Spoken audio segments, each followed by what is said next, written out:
I have a bit of cold.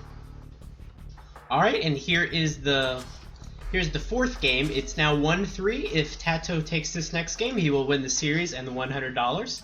Runner-up will get $80. And we have TaToH in the bottom left corner. This map is Valley. TaToH in the bottom left corner playing as the Magyars. And Timotheus over in the top right corner playing as the Ethiopians. So same civ as we saw last game, although the players have switched. Let's first start with the Ethiopians. The Ethiopians, again, they have faster firing archers. Receive extra gold and extra food when advancing the next stage. Very, very good bonus. Helps with the men-at-arms rush for going straight into archers or a fast castle. Pikemen and halb upgrades are free. Shotel Warrior, very fast, very low HP unit. And their two unique techs. Shotel Warrior is created instantly, and Torsion Engine, Siege Workshop units have increased blast radius. And a team bonus, which towers and outposts +3 line of sight. So I suppose that was good for the tower rush last game. No bloodlines for their civ, full archer line. No champion. So that's the Ethiopians. Let's go over to TaToH and as the Magyars. Magyars are a cavalry civilization. Villagers kill wolves with one strike. Very nice if you're forwarding your opponent, or you're playing on Black Forest. Foraging, iron casting, and blast furnace are free as soon as you make your blacksmith. So again, very nice. Scout Cavalry, Light Cavalry, Hussar cost minus 10% food. So instead of 80 food, they're now at 72 food. And this really synergizes well with free blacksmith upgrades, because you can have a really strong, really strong scout rush, and then build a blacksmith, and they'll have free attack on them also. And this also applies to, of course, every other unit: knights, pikemen, whatever. Their unique unit is the Magyar Hussar, which is essentially a hussar, but it's beefed up and has a higher bonus damage versus siege. Their unique tech is mercenaries. Magyar Hussars cost no gold. Before this technology, they only cost 10 gold. And 80 food, I think? Maybe 100 food. Recurved bow is cavalry archers +1 range. Polly won't see that since it's a little expensive. And Timon is foot archers +2 line of sight. So very, very good feudal age civ, and very good night rush civ, in my opinion. They do get full archer line, and they also get paladin, so they're, along with the Byzantines, they're the only civ in the game that gets arbalest and paladin. And a good cavalry archer line, full infantry line, although they are missing squires. And pretty poor siege actually for the Magyars. They don't get siege ram. And the Ethiopians do get very nice siege. So let's look at the map. This map is pretty unique actually. We have a back wood line for TaToH, a nice back stone, nice lumber lines, and some golds forward, but they're pretty close to him, so I wouldn't worry about it, and some nice deer to lure. Melkor's map, back golds. Saturation might be a little bit hard on them, but, you know, at least they're in the back. Nice lumber lines, and a close stone, so pretty good map, and a few deer. The hallmark of this map, however, is the middle, which contains a huge slew of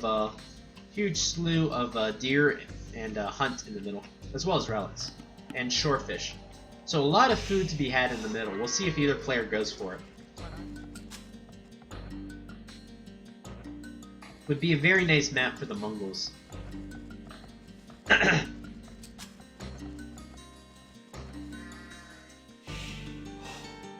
So it looks like Melkor already moving out with a villager. I wonder if it'll be to do some aggressive strategy or just to place a mill. Moving out.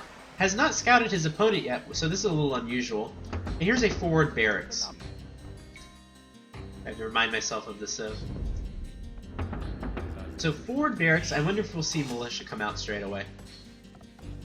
The barracks is a little bit late, but the villager is forward, so it should cut down the time the militia get to things.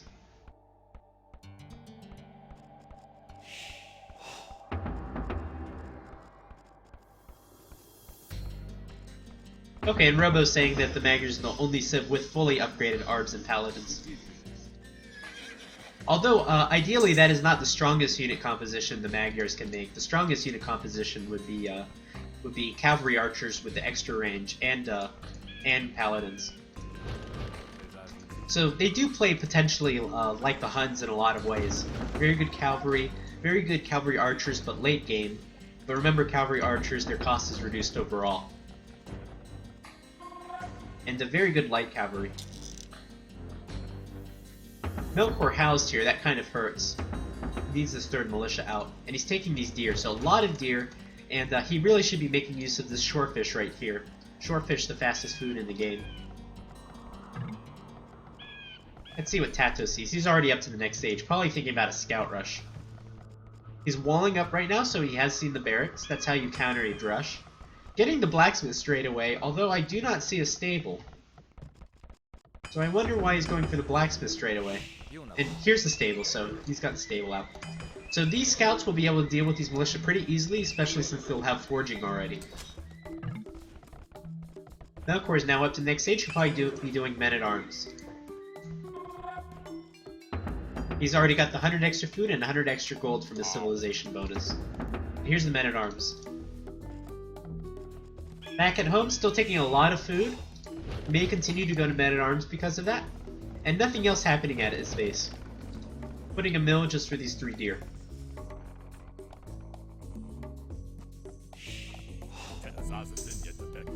The 4 men-at-arms coming out, even though these scouts have forging on them, there aren't a lot out, and men-at-arms can do a lot of damage to the scout. Especially if not microed correctly. And my Voobly crashed, so I'm going to restart this. And I'll get right back into the game. Or something crashed for me.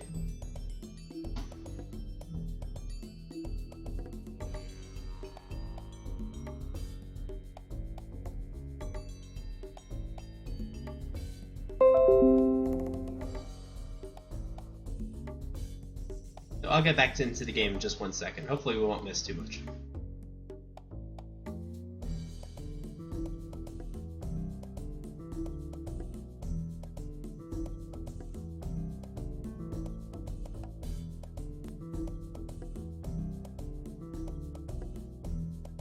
And here I go.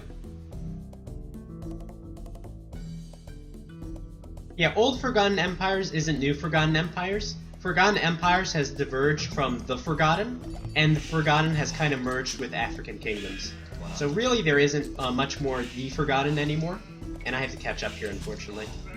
So now it's just African kingdoms and Forgotten Empires, which has gone its own way. And gotta catch up here. Unfortunately, I'm gonna miss a bit of the match. Last we saw, we had the men-at-arms coming around and the scout rush.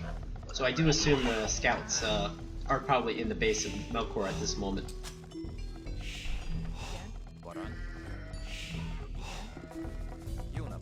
So talking about late game of the Magyars, of course their specialty is cavalry, since they do get full cavalry ups and the free attack upgrades.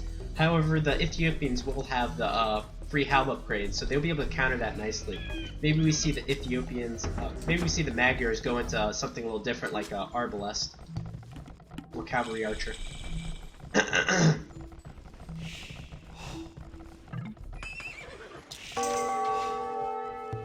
So here are the militia coming around. Hitting the walls. Looks like these scouts are moving out, trying to get some of these villagers over here. They're not able to get through these walls. And it looks like he will lose a few villagers here, even though there are spearmen over here. Looks like he lost 2 villagers, lost 4 villagers, but lost, I think 4 scouts. And the men-at-arms did get in, and they did go through for some reason.